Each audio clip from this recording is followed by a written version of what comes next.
You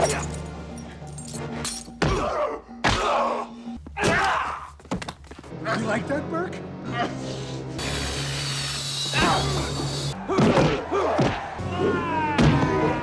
Our movie begins with Detective Burke, who took the most dangerous path through Los Angeles in order to catch a criminal. His friend advised him not to go alone and wait for backup, but Burke refused, saying that the criminal had killed his friend and that he had to take revenge on him. When he arrived, he faced 3 criminals, but he knew exactly how to deal with them. He beat them so badly that he practically broke every bone in their bodies. After that, he climbed up to the building where the criminal was hiding. Once inside, he noticed a cabinet above a wooden table, but it was empty, so he continued searching. Then he found a large closet, and when he opened it, he discovered a small doll inside.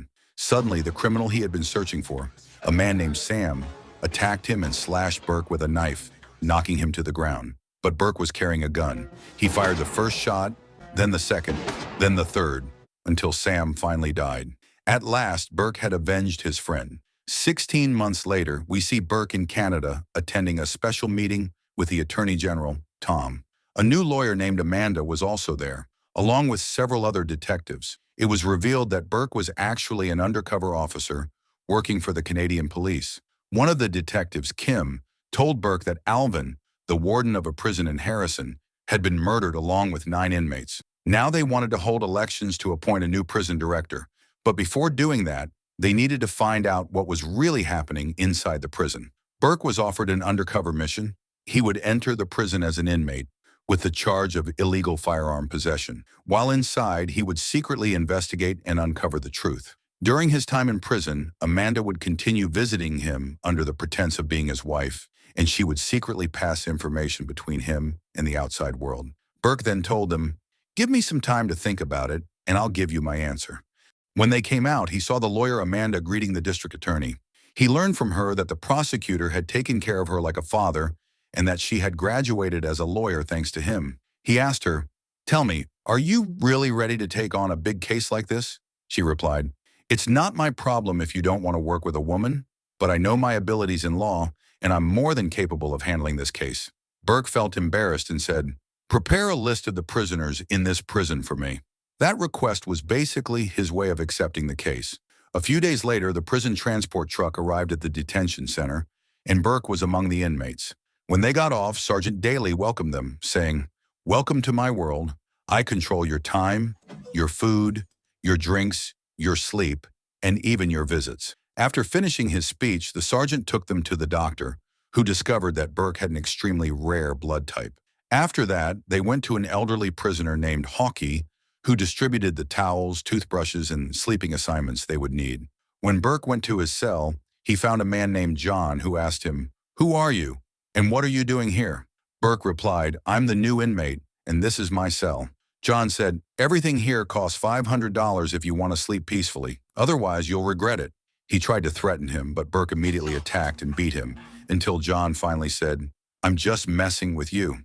At mealtime, when they entered the hall, an inmate named Bohr approached Hawkey and tried to hit him, shouting, "Who are you to talk about me behind my back?" Burke couldn't stand watching that happen, so he stepped in, pushed Bohr's hand away and said, "Stay away from him." But Bohr punched him in the face, and of course Burke didn't stay silent. He hit him back. The guards rushed in and broke up the fight. Sergeant Daly entered and said, "I'll deal with you for this." Then he turned to Burke and added, "You're dead in this prison. Your death is coming soon." Burke ate his food and went to the section where the black inmates were sitting. He wanted to sit near Hawkey, but Hawkey told him, "Your place is with the whites, not with us, and don't trust anyone in here." One of the white inmates then called out, "Come sit here." Later, Burke returned to his cell and sat with John. They made peace over some drinks and got to know each other better. Burke learned that John had been imprisoned for 6 years. Burke said, "I heard a lot of people die in this prison." John replied, "I don't know anything about that. Or maybe I just pretend not to know. My advice to you is this. If you want to survive in here, see nothing, hear nothing, and say nothing." The next day, on visiting day, Amanda came to see him, pretending to be his wife. She told him, "As for the prisoners who died, every single one of them had a hole beneath the skull, which means there's a gang killing people the exact same way. The latest victim was a man named Elvin." Burke told her, "You need to find a way to get money to me inside the prison, because money runs everything here, and it's absolutely necessary. At that moment, she left and went to see the district attorney and Kim. She told them, Burke needs money in prison. Kim completely refused to send him anything, became angry, and stormed off. At that time, Burke was in a hall cleaning it. Suddenly, that guy, Bohr, whom he had fought with before, came in and said, I brought my friend Bruce to teach you some manners. The two of them tried to attack him, but Burke was not easy to take down. He beat them badly, completely wiping the floor with them and leaving them lying there helpless. After that, he went back to his place and picked up some books to read. Among those books, he found the money Amanda had sent him. Later, he headed to the black inmates area searching for Hockey. When he entered, everyone was shocked to see a white man walking into their section. He kept searching until he finally found Hockey. When Hockey saw him, he said, Haven't you had enough yet? How did you even come here? During their conversation, Burke learned that Hockey had been imprisoned for 10 years on a murder charge. Burke told him, You seem innocent. Your face doesn't look like a criminal's. Hockey replied, No, but I once caught an animal and strangled it to death with my own hands. Burke then asked, What's going on here now? Hockey answered, We make handmade bullets because everyone who gets killed here dies with a hole in their head. I make these bullets to guarantee my own safety. Burke told him, I had a friend named Elvin who died here, and I want to know what happened to him. Hockey replied, If you want answers, you need to ask a man named Rob in the lower prison.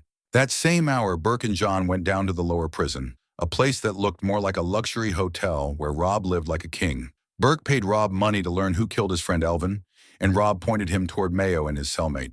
While cleaning the prison, Burke found blood inside a medical waste bucket and didn't believe the guard's explanation. Later, he questioned Mayo, but Mayo refused to talk because he feared being killed. Burke then contacted Amanda by phone and told her about his suspicions that the guards were involved.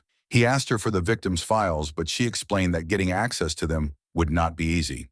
With Hockey's help, Burke sneaked into the prison office and searched through the medical records. Just as a guard was about to discover him, he hid in the ceiling.